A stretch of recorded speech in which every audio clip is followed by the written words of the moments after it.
Hey everyone, Todd here, internalarchitect.com. In this video, I want to talk about the things that cancer survivors want you to know. I came up with a list of about 10 different items that I'm just going to kind of run through them, and I got a couple notes and stuff like that too. But I want, something that I've always kind of felt after, as a survivor now, is that there's there's those out there that are having they don't know what to do. They don't know how to help, and they don't know how to act even around survivors. Fortunately, all my friends and my acquaintances all know that just to ask me questions, and I can help answer them, and that's kind of what has led to me kind of helping a lot of a lot of my friends and colleagues and acquaintances with their questions with some of their family members that they or friends that they know, and how to kind of talk to people about cancer and what to kind of do. So I'm going to kind of go through this and just kind of explain each one a little bit, and then you know and if you have any questions, obviously hit me in the comment section below, and I can help. I can help kind of facilitate the discussion a little bit further. So, the first one is pretty straightforward. After cancer, as a survivor, we are not our old selves, and obviously, as time goes on, we're never the same person that we were yesterday. But the habits and the actions that we take kind of can dictate kind of our lives and the directions that we're going. As someone that has gone through a pretty big health challenge and life-changing challenge at that, the things that I have done in my past, the things that made me who I am, up to that point, really no longer matter anymore, at least in my eyes. Sure, they are there. They are part of my history. They are part of who I am, but my attitude to them has changed. And that's where it really comes down to. We are not ourselves. We are not our old selves. We are. Everyone that I talk to really believes that now that they have been given a second chance, they are really. Most of them feel pretty empowered to really do good things, and to kind of help the next person, and even be caregivers to other people that are going through cancer. It's a tough change. And for us cancer survivors, it's a lot easier, knowing what we know now than what it was beforehand, right? And going through treatment, going through chemotherapy, feeling as shitty as we do, losing all the weight. I mean, everything. Just we're just different. We're different. We approach life differently now, and that is one of the biggest reasons why we are not our old selves. I don't expect my friends and my family and my acquaintances to treat me the same now as I did as I would before, or as they would before cancer. That just there's that. It just, as we get older, it just we are not the same, and I'm not the same person anymore. And so I think you get where I'm going with this, and I think it's just, it's important for you guys to know that, like, hey, just respect where we're at with that. The second one is, fear is very common in cancer survivors. There's always that, it's not just the fear of reoccurrence, it's the fear of, everything, life to family. I mean, we just, we made it through this battle, this really tough battle, mentally and physically and health-wise, and we fear that if it comes back, are we able to take care? For me, it's like, are we able to take care of the responsibilities that are out there for us now that we're back in functioning society and whatnot. Whether that's making sure that your kids are able to go to college, to making sure your wife, is taken care of, to just all the little things and the nuances that you might not think about, and that fear of there's a real fear of letting people down that are important to you, because you don't want to have you don't want to have to go through it again and then leave them with the burden of the what if you don't come back from it. So there's always that fear is very, very real. I still deal with it on a daily basis. And it's important to, just let that that's out there, right? That all cancer survivors live with this fear. And it's not just that, there's fear in a lot of different areas of life that really need to be aware of. So don't necessarily need to, tiptoe around them, us survivors, but just be aware that, these are things that you got to know. We always live in fear. The next one is, we feel a need to be understood. And to have a little bit of empathy, I guess, is a good way to put it, because as a survivor, we've been through all this stuff. We know you can't fully understand what the experience is like because you haven't gone through it. But we want you to know that we just want to be understood. We want you to not ever have to go through this experience. So being understood as a cancer survivor is an incredibly important part of our survivorship in getting through all the difficulties that go along, and knowing that our friends and our family and acquaintances all have our back and can be empathetic in our journey really, really does make a huge difference in how we kind of approach the rest of our lives, and especially in social settings, right? Our eating habits, if they haven't changed, they are going to change, and they are changing. So don't get mad at us when, we decide to not want to go to that fast food joint, or if we just want to make ourselves a simple smoothie at home, and if we want to just keep some things very simple. It's not always easy to change diet, and I truly believe in moderation is a really important one, but our dietary needs completely change once we are survivors, and after our treatment, we end up really eating a very bland type of diet while we're going through treatment, because it's sometimes the only things that we can keep down. So when we are survivors, I kind of tend to like the blander things now, for myself. But I still like to cook, and I still like really tasteful things. But like some simple things for me are what I really care to eat on a daily basis. Simple things, and that really is kind of a thing. So just so you know that our dietary change, and just to be okay with it.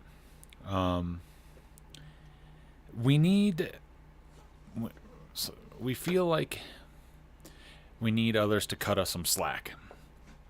Now, this is really kind of an important one, because there's a lot of pieces and parts to us kind of getting back into the functioning society again. And after going through the treatments and the experience, things don't happen, immediately right off the bat. We're dealing with our memory issues. We're dealing with just the whole gamut of stuff, and survivor's guilt to just constantly being able to work back into everything that we try to do. And sometimes we feel that we might be giving it our best at that moment. And if for some reason we're getting the feeling that it's not enough for you or for the people outside of our lives, it's really kind of a tough pill to swallow. And that's where it really comes into play, is just, be aware that, just cut some slack, man. We just went through a pretty heavy situation and had to deal with our own mortality. And now it's like, now that we're getting back into it, we need people to just, it's okay. I mean, we don't want you to feel pity for us, but at the same time, just cut us some slack, man. It really goes a long way. We're really, again, it comes down, this one comes back to the last one. It's we're really forgetful. I forget things all the time.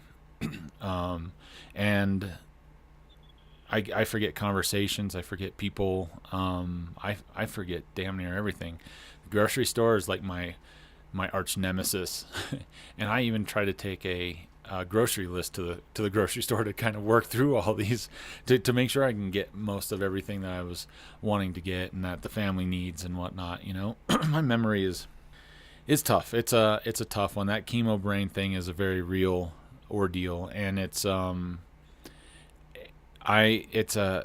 that is constantly getting worked on. I know my friends and acquaintances that are going through cancer and have gone through cancer. It's a constant battle for them too, and they are constantly working. They're doing their best to just keep the memory. We're very aware that we are forgetful and that we have memory issues. So just understand that. Be cool with us not remembering everything, and but help us remember when we have our cancer moments, and that will really help kind of facilitate the relationship and make it grow, and really just help in the all around longevity of keeping us going, right? We love help, okay? We may just not ask for it all the time. I remember very clearly, and I have actually talked about this a number of times, of being pulled aside by a friend who wanted to help, and he actually explained to me, he's like, look, I want to be able to do this. This is going to make me feel good. I don't know any other way to kind of help you through your time of need right now. So by you allowing me to do this, this helps make me feel better about the situation. And ever since then, I've always accepted help from people that have offered it, whether that's taking me out to lunch or buying me a coffee. I try to reciprocate back when the time happens, but and I don't really feel like it's a charitable thing. It's just, people are trying to do nice things, and I try to do that back also. I've really tried to make a much bigger conscious effort of doing it, and sometimes I forget. Imagine that. And I don't, and I'm kind of just thinking in one very lineal path, but I do try my best to allow the people that want to help, and I may not ask for it.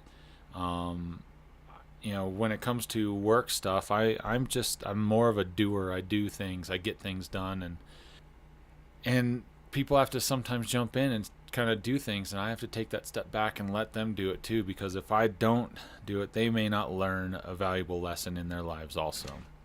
And that's part of being a teacher and a mentor also, is being able to let a person help and learn an experience for themselves also. I think that's crucially important to the overall growing process that I think we need a lot more in this country at this point. So yeah, keep that in mind also,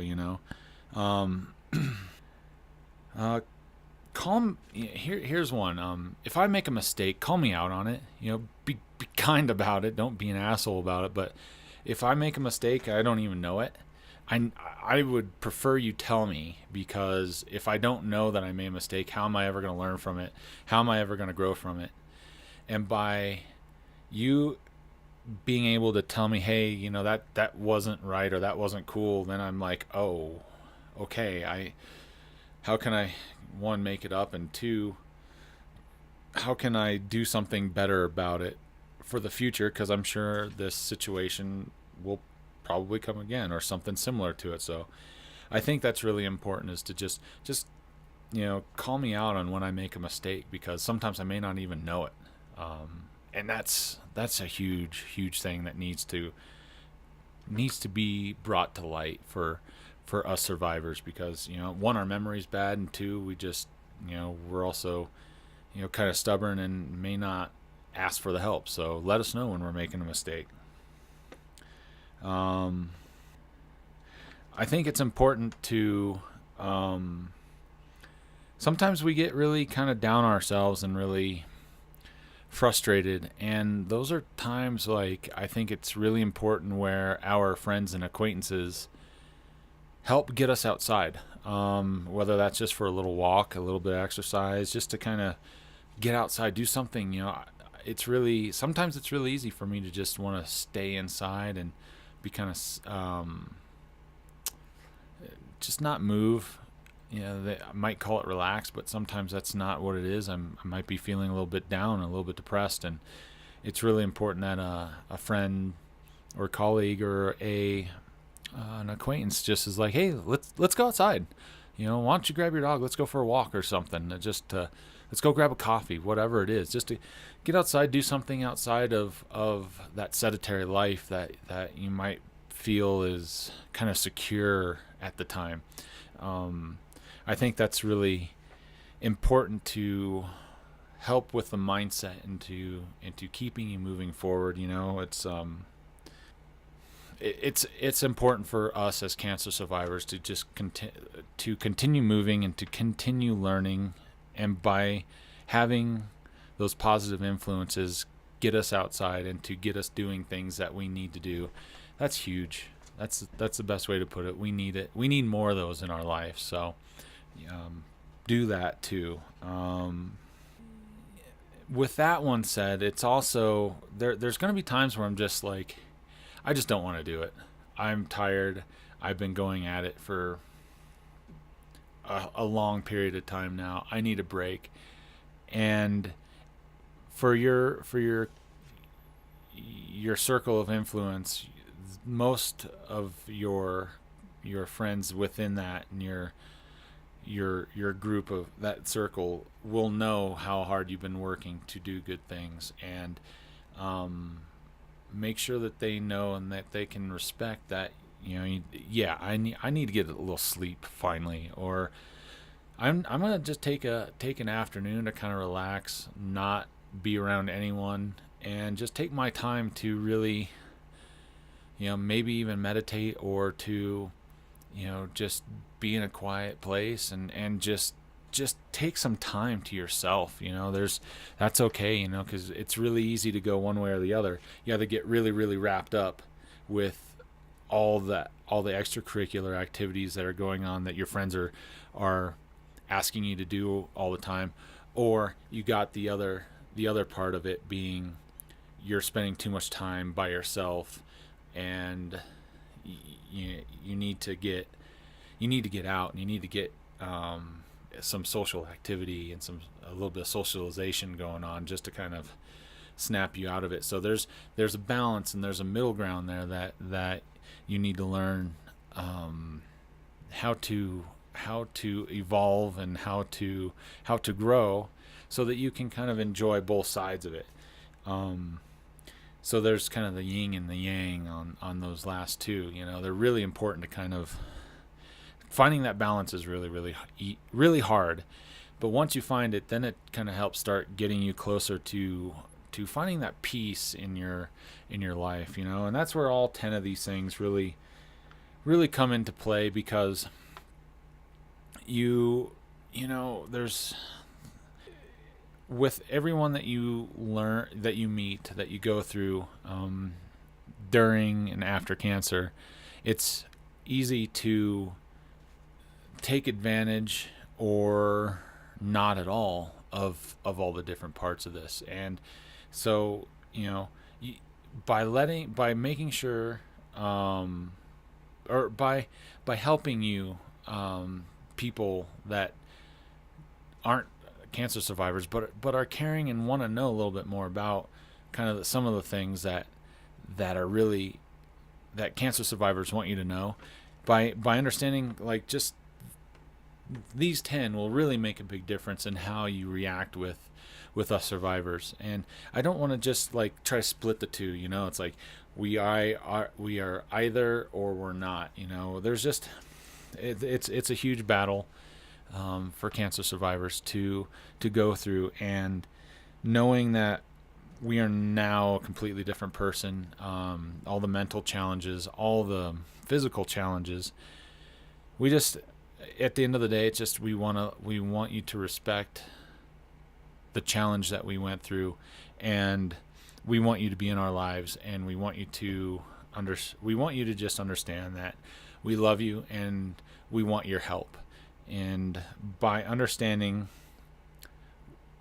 the things that everyone needs to know, it really helps go a long way in helping us achieve that. So I hope you like this video.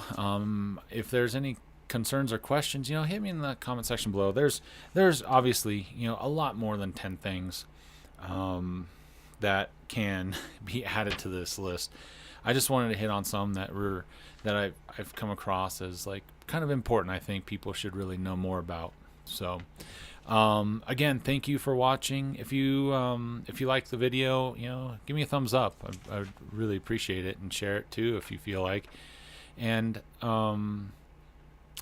yeah, thank you again. I really appreciate your time and your energy, and I look forward to seeing you on the next video.